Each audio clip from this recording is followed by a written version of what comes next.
Mon premier souvenir, c'est que je voulais raconter des histoires. J'aimais beaucoup Fanfreluche. J'aimais beaucoup faire à semblant que j'étais une chanteuse d'opéra.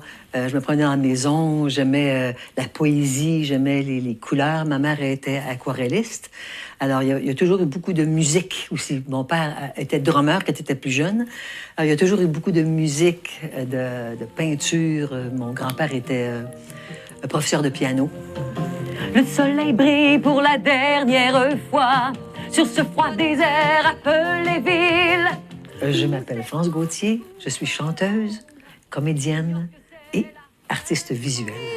Je ne sais trop d'où est Mati, t'as quelque chose ici en dedans. Je faisais beaucoup de tournées de boîtes à chansons. Dans ce temps-là, il y avait plein de places où tu pouvais chanter. Il y avait les Pierrots dans le Vieux-Montréal, les Pierrots dans la ville de Québec. Il y en avait les tavernes, les bars, les restaurants. Il y avait de la musique partout. Alors, à partir de ça, avec mon band, là, on a fait l'album Je suis. Ça, ça a été un grand succès. Puis à partir de ça, je suis arrivée en Ontario, en fait. Et puis là, j'ai commencé à faire du théâtre avec le Théâtre français.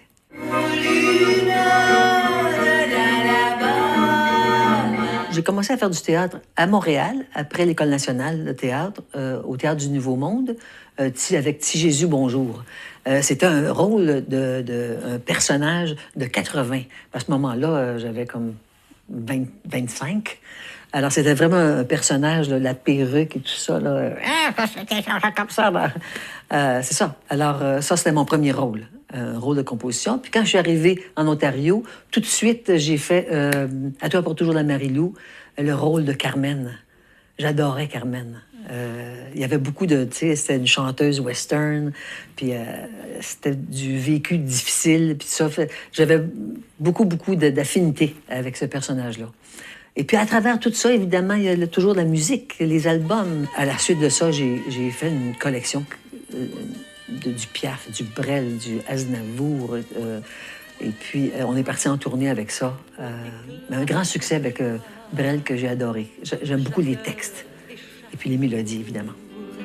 Quand on n'a que l'amour pour vivre nos promesses. J'aime beaucoup les couleurs, j'aime la nature. J'aime les formes, j'aime toucher les choses. Je suis très visuelle. Alors, la peinture, ma mère, comme je disais tantôt, était aquarelliste. Alors, elle m'a beaucoup montré des trucs, là, comment mixer les couleurs avec le fluide et tout ça. Alors, j'ai fait quelques paysages, mais à un moment donné, je voulais trouver mon propre style. Et puis, alors, tu es devant un canevas, là. Et puis, qu'est-ce que je vais faire avec ça? Alors, tu commences avec de la couleur. Tu dis, oh, ça va être du bleu, du mauve, du fuchsia. Non, mais là, je voudrais une autre dimension. Qu'est-ce que je pourrais faire pour avoir plus de dimension? Peut-être que je pourrais mettre des miroirs. Peut-être que je pourrais mettre des pierres. Peut-être que je pourrais mettre des perles ou de la colle ou de l'époxy. Alors, ton canevas devient comme une histoire. Et toutes ces formes d'art-là, le théâtre, le chant, la musique, le jazz, les peintures, ça vient tout du même endroit. Ça vient tout du cœur. Comme jardiner ou jouer avec mes nouveaux bébés là, qui sont arrivés au mois d'octobre. Tout ça, ça vient tout de la même place. Les arts visuels, c'est comme une nouvelle étape dans ma vie. C'est comme quelque chose comme...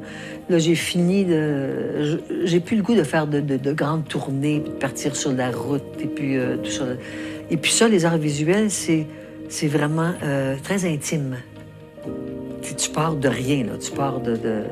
Tu sais, c'est pas un rôle que tu as appris, c'est pas une chanson qui vient d'ailleurs, c'est pas un texte que quelqu'un t'a donné, c'est pas quelque chose que tu vas donner physiquement, oralement.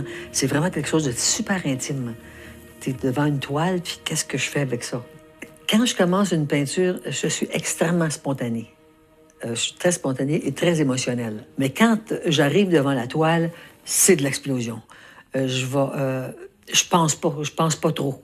Je laisse tout ça aller, là, comme... c'est extrêmement spontané. Mon bonheur a fleuri, il a fait des bourgeons, c'était le paradis. J'adore les enfants. Les enfants, c'est la pureté, c'est l'amour inconditionnel. C'est quelque chose, quand tu rentres à l'intérieur, quand vraiment que tu vibres avec un enfant, que tu rouvres ton cœur complètement, c'est incroyable. J'ai comme une espèce de grande compréhension des enfants. Dans le fond, je suis comme un enfant, moi aussi. C'est pour ça que ça sort comme ça, comme en émotion, tout ça. C'est quand je dis que ça vient du cœur, c'est pas des jokes, c'est vrai. C'est comme ça.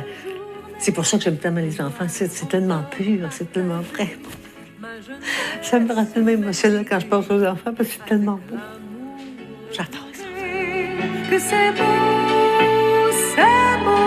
la vie. Comme artiste, c'est important de garder ton cœur d'enfant pour pas te limiter, pour que tu puisses être ouvert complètement. Tu laisses tout ça passer à travers de toi sans juger. Alors, tu chantes sans juger, tu joues au théâtre sans juger, tu peins sans juger. Alors, avec un cœur d'enfant, l'artiste, il n'y a pas de limite. Il n'y a pas de limite parce que l'enfant ne se limite pas, lui. L'enfant, il est complètement spontané, il est complètement ouvert. C'est